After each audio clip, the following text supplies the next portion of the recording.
At 31, I had everything a man could want. A wife who loved me, a daughter who thought I hung the moon, a home, a life. I had no idea I was about to burn it all down. The pressure started quietly. Work, bills, responsibilities. I didn't know how to carry it. Nobody taught me how. I did. The first drink felt like relief, like putting down a heavy bag. I didn't know I was picking up something heavier. One drink became two. Two became a bottle. A bottle became the only way I knew how to end a day. My wife saw it before I did. She started watching me the way you watch someone standing too close to a cliff edge. She tried to talk to me. I told her she was overreacting. I believed that. That's the cruelest part of addiction. It convinces you everyone else is the problem. 3 months. That's all it took. I was drinking in the morning before my daughter ate breakfast. I told myself it was fine. She drew me a picture once, a house, our family. She held it up to show me, and I could barely focus. I will never get that moment back. My wife cried herself to sleep most nights. I know that now. I was too drunk to notice then. My wife decided to get sober. She did it, just like that.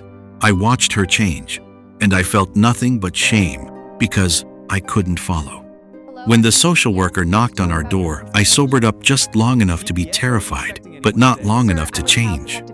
I was 36 when they took my daughter. She reached back for her mother as they carried her away. That image lives in me every single day. Her face in that window, God, her little face. And I still didn't stop drinking that night. What kind of man does that make me? I ask myself that, still. The house that was once full of life became a graveyard. I just lived in it. One night, I overdosed on booze. My wife saved my life. She called 911, held my head, and prayed over a man who had given her nothing but pain. That is a love I will never deserve. She sat with me in that hospital, but I could feel it. Something had shifted. She had finally chosen herself. I don't blame her. The restraining order came first, then the divorce papers. 18 years reduced to paperwork and a court date. I signed the divorce papers alone. There was nobody there with me. I went home and drank until I couldn't remember my own name. What money I had left, I gambled away. I told myself I could win it all back. That's what addiction does. It keeps promising you a way out that doesn't exist. One day, I checked my pockets and there was nothing. Not a dollar, not a coin, nothing. I had drunk and gambled away everything. At 37, I knocked on my parents' door with one bag. My father looked at me and his shoulders dropped. Not in anger, in grief. That hurt more than anger ever could. My mother still made me food every day. She never stopped being my mother, even when I stopped being her son. They found my bottles. I hid them everywhere, under the bed, behind books, in the garage. An addict becomes an expert at deception. My father told me to leave. He was crying when he said it. I have never seen my father cry before or since. That should have been my bottom. It wasn't. I moved from couch to couch, friend to friend. Each one gave me a chance. Each one I burned. One by one, the doors closed. Some slammed, some closed quietly. The quiet ones were worse somehow. When the last door closed, I stood in that hallway for I don't know how long. There was nobody left. I had exhausted every human being who ever loved me. I walked the streets that night with nowhere to go. The city kept moving around me like I wasn't there. I was invisible. I found a spot under a bridge. I want you to really hear that. Under a bridge. The man who had a home, a wife, a daughter was sleeping under a bridge. That first night, I stared up at the concrete above me and thought about my daughter's bedroom ceiling. She had glow-in-the-dark stars up there. I put them there. I flew a sign for money, stood on that corner every day. Some people looked away, some threw change. Nobody looked me in the eye. When you're homeless, people look through you. When it rained, I just got wet. There was nowhere to go. I sat and watched the rain and tried to remember who I used to be. Then came meth. Someone offered it, and I took it without hesitation. When you're already in hell, you stop being afraid of the fire. Meth took what alcohol had left. I was disappearing, not just from other people's lives, from my own. The arrests came, in and out of jail. Each time they released me, I went right back to the same corner, the same bridge, the same bottle, the same pipe. Then my heart started failing. My own body had given up on me. Even it had reached its limit. The doctor told me straight, if you don't stop, you will die. Not might, will. I nodded, and I still wasn't sure I cared. I lay in that hospital bed for days. Nobody came. No friends, no family. The chairs beside my bed were empty every single day. That silence was louder than anything I had ever heard.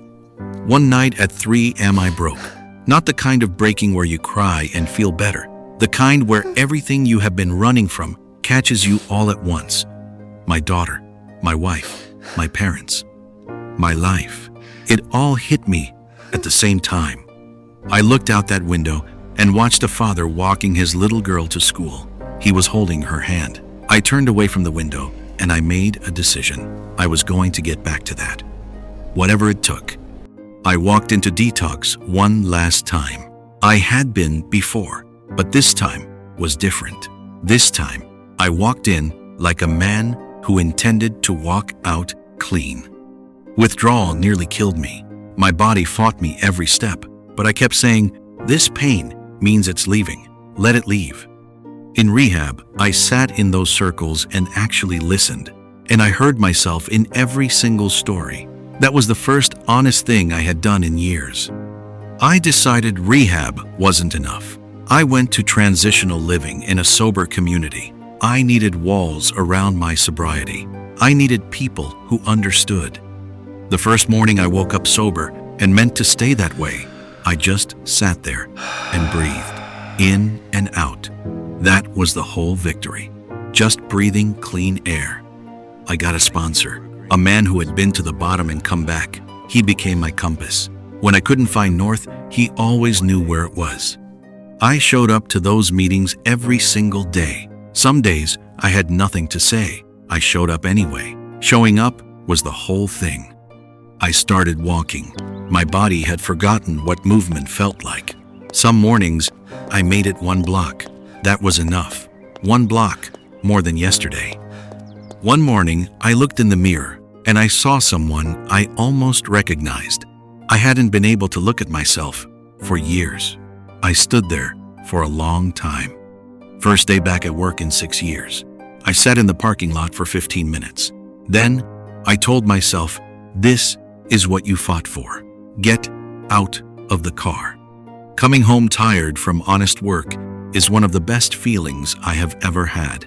Better than any high. Better than any win at any table. I paid taxes this year. Most people groan about taxes. I nearly cried.